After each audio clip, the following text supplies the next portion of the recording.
السلام علیکم ورحمۃ اللہ۔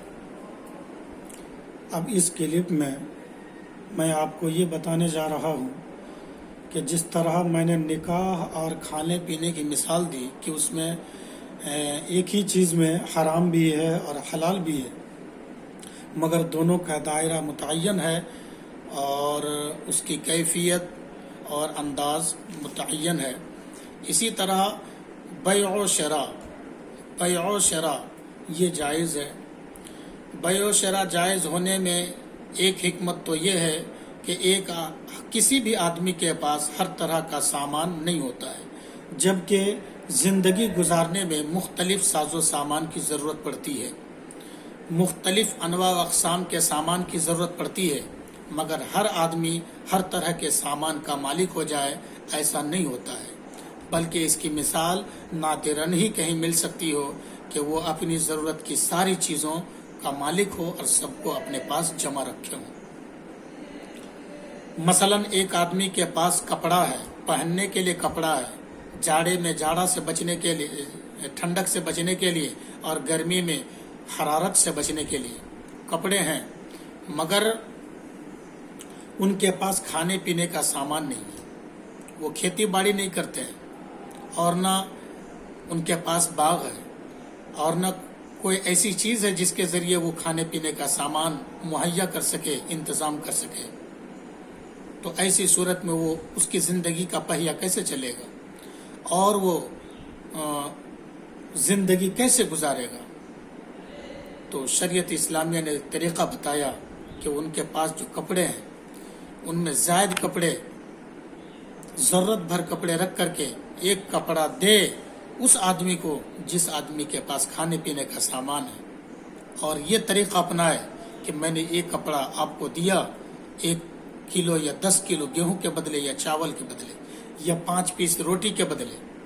تو بے کر لیں۔ تو کپڑا دے کر روٹی لینا یا گیہوں چاول لینا یا دھان لینا یا مکئی لینا، کوئی بھی کھانے کی چیز یا پینے کی چیز لیا، مثلا 1 لیٹر پانی لیا یا 10 لیٹر پانی لیا، تو یہ بے ہے۔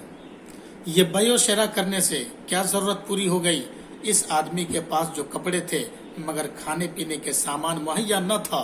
یہ کھانے پینے کا سامان مہیا ہو چکا۔ اب اگر یہاں پر ایسی صورت تھی کہ جس آدمی کے پاس کھانے پینے کا سامان ہے مگر ٹھنڈک سے بچنے کا سامان نہیں، سورج کی تپش اور حرارت سے بچنے کا کوئی ذریعہ نہیں،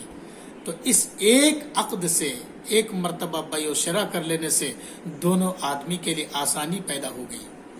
کہ ایک آدمی کے پاس کپڑا تھا، وہ کپڑا دوسرے کو دیا تو اس کی کپڑے کی ضرورت پوری ہو گئی، اور اس کے پاس کھانے کا سامان نہیں تھا، اس نے کھانے کا سامان دیا تو کھانے پینے کی ضرورت پوری ہو گئی۔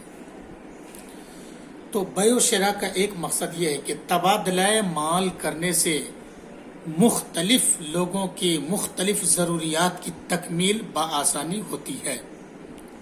ورنہ اگر ایسا کیا جاتا کہ ایک آدمی کی جتنی ضرورت کے سامان ہوتے ہیں ساری چیزیں، سارے سامان ان کے پاس مہیا ہو جائے تو یہ بھی دقت کا سبب بنے گا۔ زندگی میں مختلف سامانوں کی ضرورت پڑتی ہے،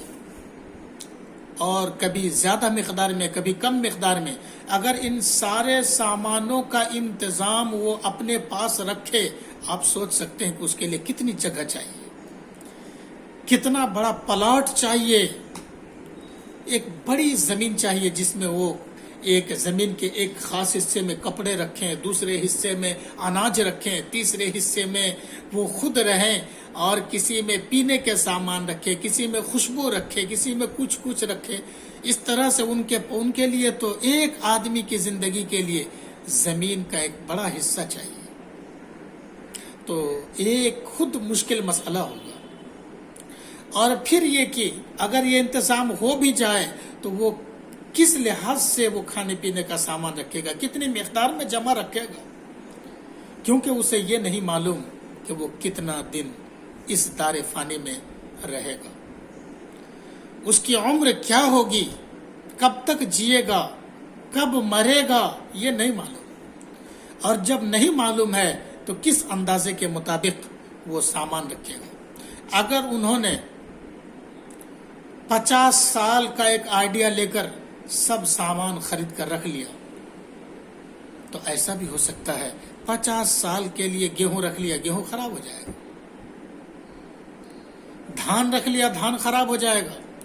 پانی رکھ لیا، 50 سال کے لیے پانی جمع کر کے رکھ لیا، ہو سکتا ہے پانی بھی خراب ہو جائے۔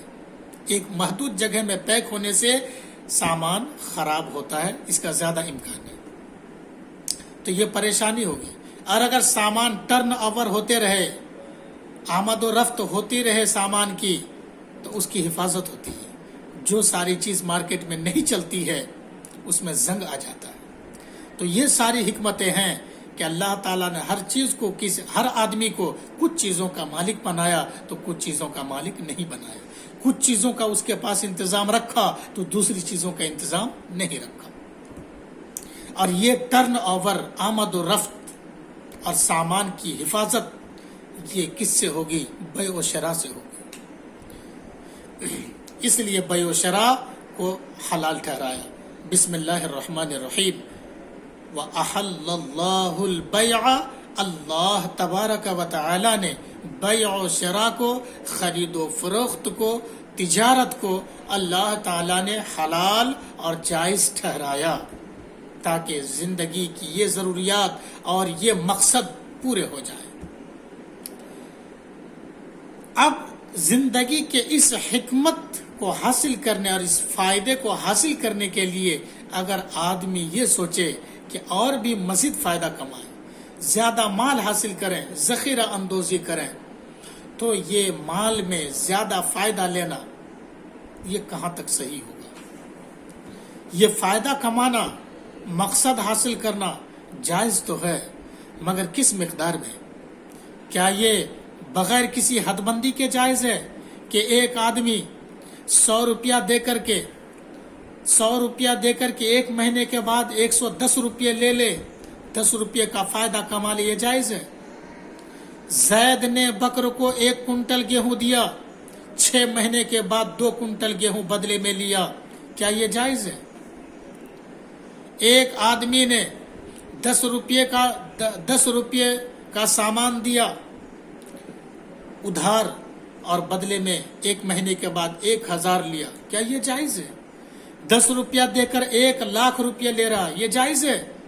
قطعاً نہیں، یہ سب جائز نہیں ہے۔ تو پھر وہ جواز اور عدم جواز کا معیار کیا ہوگا؟ کب ہمارے لیے زیادہ بینیفٹ لینا، فائدہ لینا جائز ہوگا، اور کب سود لینا، فائدہ لینا، انٹرسٹ لینا ناجائز ہوگا؟ تو شریعت اسلامیہ نے اگر پورے طور پر اگر منع کر دیا ہوتا کہ فائدہ کمانا بیع و شراء میں حرام ہے، تو پھر کہا جاتا بیع و شراء کا ایک مقصد تو فائدہ کمانا بھی ہے۔ اگر وہ نہ ہو تو آدمی کیوں بیع و شراء کرے گا؟ صرف ایک مقصد ہوگا، دوسرا مقصد حاصل نہیں ہوگا۔ تو میں کہوں گا کہ فائدہ کمانا بھی جائز ہے، تو یہ جواز کی لسٹ فراہم کرنا مشکل ہوتا ہے۔ شریعت میں، قانون میں، گرامر میں وہ لسٹ دی جاتی ہے، وہ فہرست دی جاتی ہے جس میں ممنوعات درج ہوتے ہیں، حرام درج ہوتا ہے۔ اب ان کو آپ سائڈ کر لیں، ان کو اچھے طریقے سے سمجھ جائیں، باقی ساری چیزیں آپ کے لیے حلال اور جائز ہیں۔ اب آئیے کتاب میں، فقہ حنفی میں مصنف علیہ الرحمہ نے کیا حد بندی کی ہے کہ کس صورت میں بیع و شراء میں زیادہ لینا، نفع کمانا حرام ہے، اور وہ نفع ربا اور سود کہلاتا ہے۔ الربا محرم فی کل مکیل او موزون، ربا حرام ہے ہر مکیل اور موزون میں، یعنی ہر کیلی چیز میں اور ہر وزنی چیز میں۔ کیلی کی کیا تشریح ہے اور وزنی کی کیا تشریح ہے؟ کیلی وہ چیزیں جو ناپ کر بیچی جاتی ہیں، برتن میں رکھ کر کے، ٹین میں یا بالٹی میں یا کسی بھی برتن میں رکھ کر کے، جیسا کہ پہلے اس کا چلن زیادہ تھا، دھان گیہوں کھیت سے لاتے تھے اور اس کو الگ کر دینے کے بعد ٹین سے یا بالٹی سے اس کو ناپ لیتے تھے کہ 1 ٹینا یا 10 ٹینا ہوا۔ اور موزون کا مطلب وزنی، ترازو اور بٹکھرا کے ذریعے جس کی مقدار معلوم کیا جائے تو وہ موزون ہے، وہ وزنی چیز ہے۔ تو ربا انہی مالوں میں ہوگا، ربا انہی مالوں میں ہوگا اور حرام ٹھہرے گا جو مال یا تو کیلی ہے یا وزنی ہے، یعنی ناپ کر کے لی اور دی جاتی ہے یا وزن کے ساتھ لی اور دی جاتی ہے۔ مگر اس کے ساتھ یہ بھی یاد رکھنا ضروری ہے کہ ناپ تول آج کے زمانے کا معتبر ہے یا اس زمانے کا معتبر تھا جس زمانے میں ہمارے آقا صلی اللہ علیہ وسلم حیات ظاہری کے ساتھ دنیا میں تشریف فرما تھے اور آپ نے ارشاد فرمایا۔ تو اس سلسلے میں کتاب میں آگے عبارت آ رہی ہے کہ جس چیز میں ربا کمی بیشی کے حرام ہونے کی صراحت حضور علیہ السلام نے کیلی ہونے کے ساتھ فرمائی